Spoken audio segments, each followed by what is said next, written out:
முன்பாக சொல்லியிருக்கிறார். இது பற்றி அவர் பத்திரிகையிலே கருத்துக்களை சொல்லியிருக்கிறார். பல ஆண்டுகளுக்கு முன்பாக சென்னை நியூ எல்பின்ஸ்டன் தியேட்டர் என்று ஒன்று அண்ணா சாலையில் இருந்தது. அந்த தியேட்டரில் இரு சகோதரர்கள் என்ற படம் திரையிடப்பட்டது.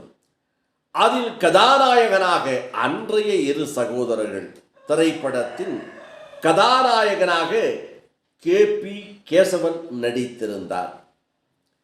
இவர் நாடக மேடையிலும் சினிமாவிலும் நடித்து மிகப்பெரிய புகழை பெற்றவராவார் கே.பி. கேசவன். அவர்கள் புரட்சி தலைவர் பொன்மனச்செம்மல் அன்றைக்கு சிறு சிறு வேடங்களிலே நடித்திருப்பார். இந்த இரு